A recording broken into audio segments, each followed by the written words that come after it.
अकबर बीरबल की कहानियों की श्रृंखला में अकबर बीरबल की कहानियां इन हिंदी सीरीज में हम लेकर आए हैं। एक और रोचक अकबर बीरबल की कहानी बादशाह का नाखून, किंग्स नेल्स। अकबर बीरबल हिंदी कहानी स्टोरी इन हिंदी। आइए जानते हैं बादशाह का नाखून, किंग्स नेल्स। अकबर बीरबल हिंदी कहानी।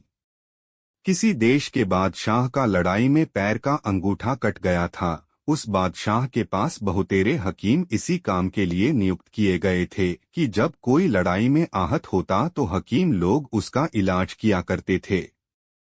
हकीमों ने बादशाह के अंगूठे पर फिर से मांस आ जाने का बहुतेरा प्रयास किया, जिससे मांस तो बढ़ आया परंतु नाखून नहीं उगा। इसलिए बादशाह हकीमों पर चिढ़कर उन्हें कैद कर लिया और बेचारों को जेल में बंद रहकर कैद की यातना भुगतनी पड़ रही थी। बादशाह इतना करके भी संतुष्ट नहीं हुआ। उसने बहुतेरे हकीमों को बारी बारी से बुलवाकर अपने नाखून के जमने का इलाज पूछा, परंतु जब वे निरुत्तर रह जाते तब उन्हें तुरंत जेल की हवा खाने के लिए भेज देता। बादशाह की इस निष्ठुरता का समाचार क्रमशः दूर दूर देशों में फैल गया। बेचारे वैद्य हकीमों को बड़ी चिंता उत्पन्न हुई। कितनों ने तो इस पेशे को त्याग कर दूसरा पेशा अख्तियार कर लिया। बहुतेरों ने जंगल पहाड़ों में छिपकर अपनी आत्मरक्षा की। बेचारे रोगी चिकित्सकों के अभाव में तड़प तड़प कर मरने लगे। यह घटना क्रमशः हिंदुस्तान के वैद्यों ने भी सुनी। वे भी डरे और चाहते थे कि इस पेशे की त्याग कर आजीविका उपार्जन का कोई दूसरा मार्ग निकालें। इसी बीच यह बात फूटते फूटते अकबर बादशाह के कानों तक पहुंची। बादशाह को ऐसे अत्याचारों को सुनकर बड़ा कष्ट हुआ और वे अपनी सभा बुलवाकर लोगों से दीन प्रजा की रक्षा का उपाय पूछा। बीरबल बोला, शहंशाह, यदि मैं किसी प्रकार बादशाह तक जा पहुंचूं तो कोई युक्ति लड़ाकर सब कैदियों को मुक्त करा दूंगा। बादशाह ने इस काम को करने के लिए बीरबल को 1 मास की मोहलत दी। बीरबल वैद्य का सा रूप बनाकर उस शहर में जा पहुंचा और गरीबों की मुफ्त दवा करने लगा। धीरे धीरे वैद्यगी का सब सामान भी संग्रह कर लिया। इसकी दवा से बहुतेरे रोगी आरोग्य हो गए, जिस कारण इसका यश नगर में बिजली की तरह फैलने लगा। यह भी पढ़ें, अधर बादलों पर महल। शहर के कितने रईसों ने बीरबल को परोक्ष में समझाया, इस नगर को छोड़कर बाहर चले जाओ, नहीं तो बादशाह आपको भी कैद कर मरवा डालेगा। बेवजह जान गंवाने से क्या लाभ। परंतु बीरबल ने उनकी बातों को नजरअंदाज किया। वह बराबर अपना काम दत्तचिंत होकर करता ही रहा। क्रमशः यह बात बादशाह के कानों तक पहुंची। वह तो बराबर ऐसे हकीमों की फिराक में पड़ा ही रहता था। इसलिए दूसरे ही दिन अपना सिपाही भेजकर बीरबल को अपनी सभा में बुलवाकर बोला, हकीम जी, मैंने आपका बड़ा नाम सुना है। यदि आप मेरा भी कुछ भला करें तो मैं आपका बड़ा उपकार मानूंगा। मेरे अंगूठे का नाखून लड़ाई में कटकर गिर गया है।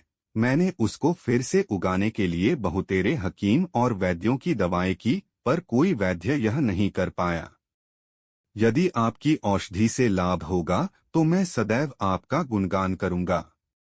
बीरबल बोला, बेशक मैं आपका इलाज करूंगा। मुझे इस रोग की दवा मालूम है। उसके लगाने से 5 दिनों के अंतर्गत आपका नाखून फिर से उग आएगा। मेरे गुरु का इस दवा पर बड़ा भरोसा है। उन्होंने मुझसे बतलाया था कि यह दवा कभी व्यर्थ नहीं जा सकती। आप मेहरबानी करके मेरे बतलाने के अनुसार दवाओं का संग्रह करा दीजिए।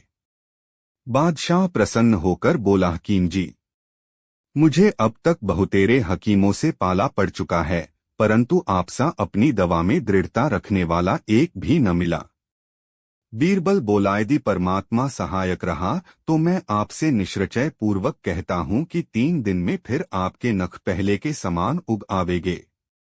हाँ, साथ ही इसके एक बात और है, मेरी दवा के नुस्खे कुछ ऐसे आसान नहीं हैं। उनके एकत्रित करने में बड़ी कठिनता होगी। यह भी पढ़ें, मनुष्य को सबसे प्रिय कौन है। बादशाह बोला, कोई कठिनता नहीं है। क्या मैं इतना बड़ा बादशाह होकर दवाओं को संग्रह न कर सकूंगा। बीरबल ने कहा, चाहे जो हो, संग्रह करना आपका काम है। मैं तो ऐसा कहता भी नहीं हूं कि आप उसे संग्रह नहीं कर सकेंगे। एक शर्त लिखनी पड़ेगी कि अगर 1 मास के अंतर्गत आप दवाओं का संग्रह न कर सकेंगे तो फिर आपका मुझ पर कोई दावा नहीं रह जाएगा और आपके यहाँ जितने हकीम और वैद्य कैदी है सबको छोड़ देना पड़ेगा। हाँ, मैं आपको यकीन दिलाता हूँ कि जब कभी आप मेरी दवा मंगवा देंगे मैं बिला उज़्र आपकी खिदमत में हाजिर होऊंगा। बादशाह ने अपने मन में अनुमान किया यह हकीम पहले पहल इस नगर में आया है, इसलिए इसको मेरे खजाने का ज्ञान नहीं है। समझता है कि इतना द्रव्य बादशाह न खर्च कर सकेंगे कि जिससे दवा खरीदी जा सके। भला ऐसी वह कौन सी दवा होगी कि जिसे मैं न खरीद सकूंगा। वह अपने मन में खूब संकल्प विकल्प कर अपने को दृढ़ बनाकर बीरबल के कथनानुसार प्रतिज्ञा पत्र लिख दिया और फिर हकीम से दवा का नाम बतलाने की प्रेरणा की। बीरबल को भीतर भीतर बड़ी प्रसन्नता हुई। उसने जान लिया कि अब निरपराध हकीम और वैद्यों के मुक्त होने का समय नजदीक आ गया है।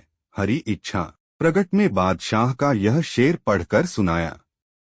आना नहीं मुश्किल है कुछ नाखून का, फूल गर गूलर के हो वा रोम हो भालू का। उसके उपरोक्त शेर को सुनकर बादशाह अपने दीवान को दोनों वस्तुओं को यथाशीघ्र मंगवाने की आज्ञा दी। दीवान अपने निमक खाए भर परिश्रम करके थक गया, परंतु उसे सफलता न मिली। उधर 1 महीने की शर्त भी पूरी हो गई।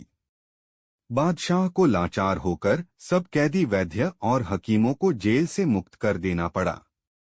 बादशाह ने कैद से छूटे हकीम वैद्यों को बलवाकर उपरोक्त दवा का गुण पूछा। बीरबल उन्हें पहले ही से सावधान कर चुका था, इसलिए वैद्यों और हकीमों ने बीरबल की दवा की बड़ी तारीफ की। बादशाह को कहीं से बीरबल का छिद्रान्वेषण करने की जगह न मिली, अतएव वह उसे एक उत्तम कोटि का हकीम समझकर उस पर रुष्ट नहीं हुआ। विचारे हकीम कैद से छूटकर उसे बहुत दुआ दी और सभी ने आपस में सहयोग कर अपने प्राणरक्षक को एक अच्छी रकम भेंट दी। बीरबल वहां से चलकर कई दिनों के पश्चात दिल्ली पहुंचा और बादशाह के सामने वहां का समाचार कहकर सुनाया। बादशाह ने बीरबल के बुद्धिमानी की बड़ी प्रशंसा की और अन्य दरबारी भी वाह वाह करने लगे। यह भी पढ़ें अकबर बीरबल के 5 दिलचस्प किस्से कहानियां। दोस्तों, आपको उम्मीद करता हूं आपको अकबर बीरबल की कहानी बादशाह का नाखून किंग्स नेल्स अकबर बीरबल हिंदी कहानी अच्छी लगी होगी। कृपया कमेंट के माध्यम से अवश्य बताएं। आपके किसी भी प्रश्न एवं सुझावों का स्वागत है। कृपया शेयर करें।